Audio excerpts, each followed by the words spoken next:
Welcome back to the Ireland Contracting Nightly Sports Call. If you need a roof, make sure you call Ireland Contracting. 1-800-NEW-ROOF is their number. They're number one in Pittsburgh for a reason because they're the best at what they do. Not only do roofs, they do siding, they do gutters, they do anything outside, windows, whatever you need. Make sure you call Ireland Contracting. 1-800-NEW-ROOF is their number.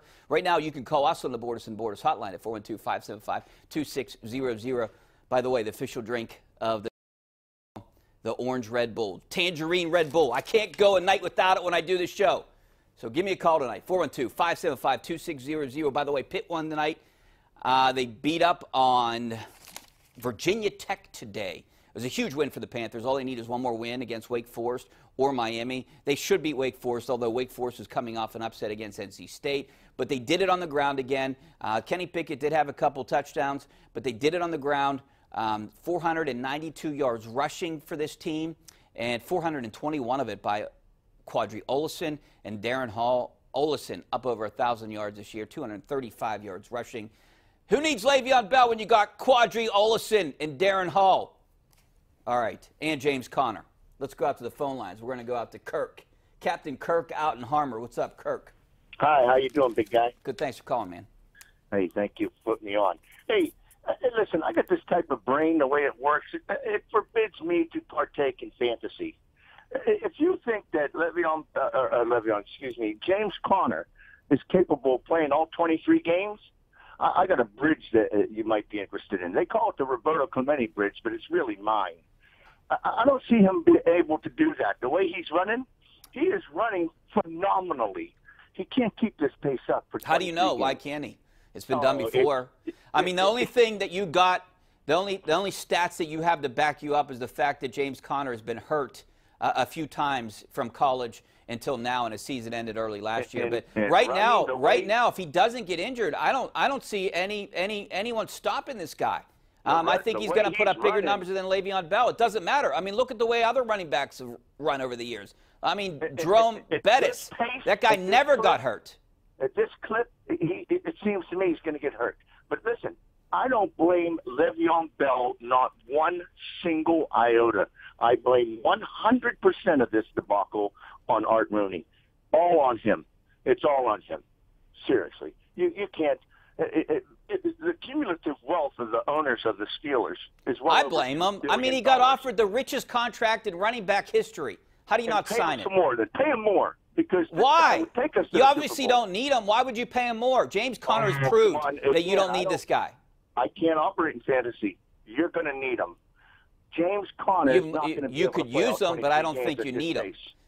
Kirk, I appreciate the call, man, and I love to debate you, and I love the debate we going on. But, you know, I don't think that you need him. You could use him. But, I mean, I think James Conner, this offense, the offensive line, and the weapons that Ben has around him have proved that you do not need Le'Veon Bell. And the Steelers are lucky, I think, that he didn't sign that deal. So now they can use that money to go out and get a defensive player next year. They also need that money next year to re-sign Ben, who's going to command probably close to $30 million a year. You're going to have to find money to pay that guy because he is your best player on offense. I mean, you can make an argument with Antonio Brown, but I think, you know, none of these guys are what they are without a guy like Ben Roethlisberger. You need a good quarterback in the NFL, and Ben Roethlisberger is one of the best. All right, let's go out to the phone lines, and we're going to go out to Dana out in North Braddock. What's up, Dana? Dana. Hi. Hey, thanks for calling. I knew when Le'Veon Bell is coming back. He's not coming back.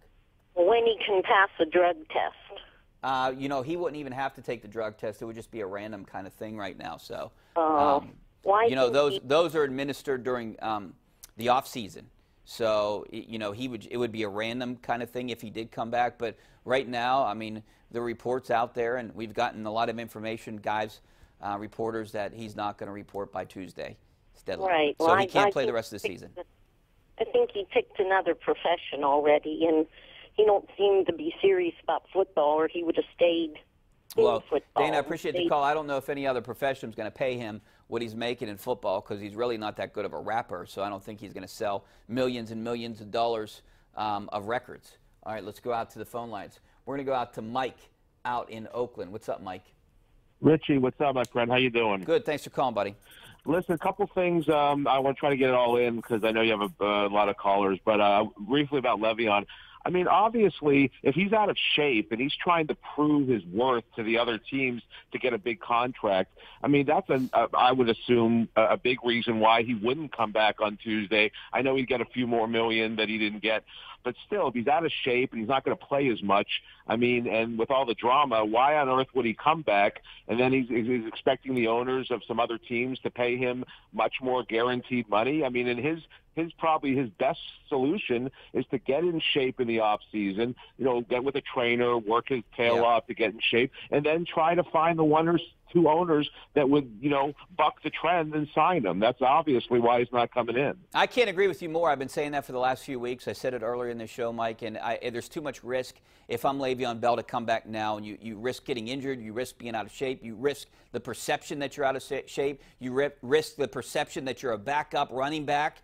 You're not utilized the way you were before. I think all these things would hurt him in the long run of getting a big-time deal. Right now, maybe you don't get what the Steelers offered you, but you're going to get a big deal. You're guaranteed to get a big deal if you don't show up. You're not guaranteed to get a big deal if you show up. Maybe if you did show up and you lights out and somehow beat out James Conner, but I don't think that they would just give that job to Le'Veon Bell right now. What's that say inside that locker room? No, I mean, they definitely wouldn't. And obviously it's, the Steelers are clicking on all cylinders. And, I don't think the last thing that the Le'Veon wants the owners to remember is some turmoil the last few games of this year, him looking 20 pounds heavier. I mean, there's a lot of perception stuff involved, too. But briefly, Rich, about the Pitt game, that was phenomenal. I was there. I mean, Pitt just destroyed Virginia Tech on the ground. My only concern is when you play someone like Clemson, you need more of a passing game. I think Clemson has too good of athletes over a team like Virginia Tech. And I just hope Narduzzi can, whatever happens, winning 8 games, maybe getting a decent bowl. I hope he could parlay this and start recruiting better. I mean, he's still only getting like 1 4-star player a year. I mean, that's not going to cut it. These guys, I don't even think that these running backs were his recruits. I think they were, the former coaches. So he needs to recruit better and up his game. And this would be a good starting point. And I just want your thoughts. Anyway, great show, my friend. You have a good night. Thanks a lot, Mike. I appreciate you calling here, and I would agree with the recruiting. This has to up your recruiting, especially if you're a running back and a high-profile running back that's coming out, and you see what these guys are doing. I mean, I know a lot of those naysayers, and you get Penn State fans and West Virginia fans and everyone, all these other fans will want to say, why would a guy want to show up in front of 25,000? But a guy would want to show up if he knows Pitt's going to get him to the NFL. And if you're running a ball like Quadri Olison and Darren Hall, and these offensive linemen are opening up holes for guys like that, if you're an O-lineman and a running back, I would look at Pitt right now if you're a high-profile guy, because a team like this, the way they're running the ball, is going to get to the NFL. Now, he needs to develop Kenny Pickett. I saw some good things from him today.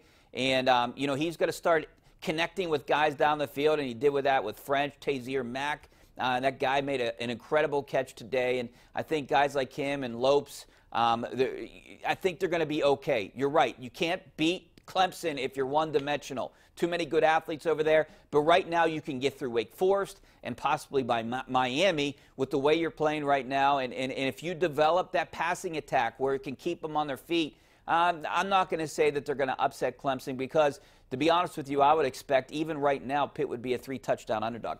All right, if that game is played, Pitt, all they have to do is win one more game, and they're in the ACC championship game. They win the Coastal Division. All right, we got to take a break. Back with more of your phone calls coming up next. 412-575-2600 is the number.